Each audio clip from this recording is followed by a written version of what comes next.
Dahil nga po sa napakasama pa ring performance ni Jordan Poole sa Washington Wizards, tuluyan na nga pong bumagsak ang kanyang value sa NBA. Yan naman ang ating unang balita ngayon na nasusundan ko na rin ang balitang posible nga pong buwagin na ang lineup ng Golden State Warriors. Pag-uusapan na rin natin dito ang balitang tama nga daw po si Tyrese Haliburton sa game plan sa kanya ng Lakers at sinasabing ganito nga binuhay ng Lakers at ni LeBron James ang galing ni Cam Reddish. Kaya mga idol, tara!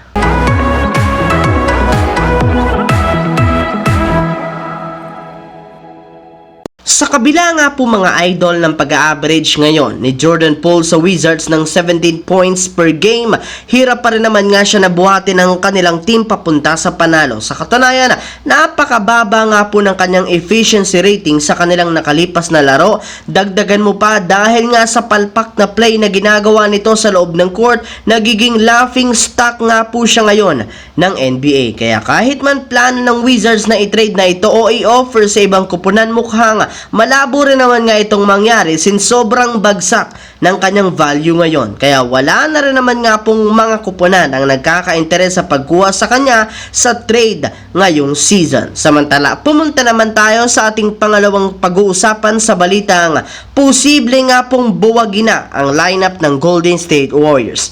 Dahil nga po mga idol, sobrang hirap ang Warriors na manalo sa kanilang mga nakalipas na laro. Aminado na rin naman nga ang kanilang superstar na si Stephen Curry na maging siya napipikon at napapagod na rin naman sa nangyayari ngayon sa kanilang team. Hindi na rin naman nga nito alam kung ano pa ang dapat nilang gawin para lamang magsunod-sunod ang kanilang panalo. Kaya dahil dyan, may ilang mga NBA analyst na rin naman katulad ni Charles Barkley at Kendrick Perkins ang nagsabi na malaki ang posibilidad na buwagin na ang Golden State Warriors ang kanilang lineup kapag hindi sila nakapasok sa playoffs at maging sa in-season tournament ngayong season. Sa ganyang paraan na lamang nga po nila maililigtas ang kanilang kupunan sa patuloy nilang pagbagsak sa kanilang mga laro since malinaw na hindi gumagana ngayon sa NBA ang kanilang kasalukuyang lineup. Habang dumiretso naman tayo sa ating huling pag-uusapan dito sa ating panibagong video sa balitang tama nga daw po si Tyrese Haliburton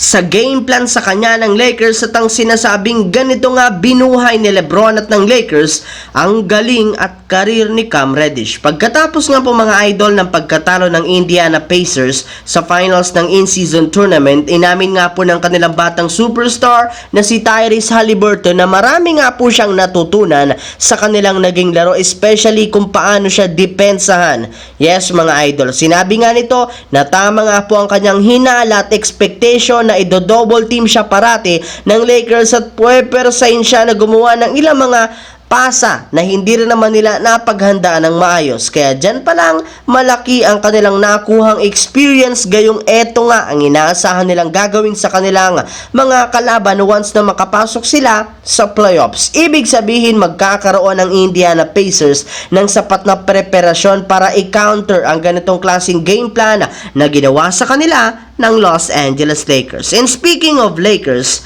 isa nga po sa mga pinupuri ngayon sa kanilang team ay ang kanilang player na si Cam Reddish na isa sa mga naging rason bakit lumakas ng todo ang kanilang team lalo pagdating sa depensa. Pero hindi rin naman nga ayan mangyayari kung hindi dahil kay LeBron James. Para nga po sa kaalaman ng lahat, simula nga po nang pumasok ito sa NBA, wala pa siyang masyadong nagagawang maganda na siyang rason bakit palipat-lipat ito ng ibang kupunan at patuloy ang pambabatiko sa kanya ng mga analyst, lalo pat ikinumpara nga siya noon kay Paul George. Ngunit sa isang iglap, bigla na lamang nga niyang nabago ang tingin sa kanya ng mga fans simula nang magkaroon ito ng malaking impact at sumali sa Lakers. At nagawa niya nga yan salamat sa tiwalang ibinigay sa kanya ng Lakers, lalo na na LeBron James. Yes mga idol, kahit man nga nag-i-struggle siya ng todo sa opensa ng paglalaro niya sa Lakers, hindi pa rin naman siya sinukuan ni LeBron, gayong napakalaki ng potensyal na maging isa siyang napakahusay na role player at 3-and-D player. At ngayon ngang nagamay na nito ang playing style ng Lakers, dito na nga tuluyang na ipamalas ni Cam Reddish ang kanyang tunay na laro at talento na hinahangaan ngayon ng mga fans.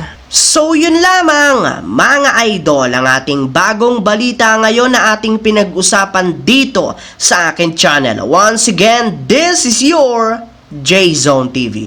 Huwag kalimutang mag-like at syempre mag-subscribe. Pindutin ang notification bell sa akin channel para lagi kayong ma-notify at laging maging updated sa mga nangyayari sa NBA. I-follow, bisitahin at i-like ang ating Facebook page, J-Zone TV. Maraming salamat mga idol.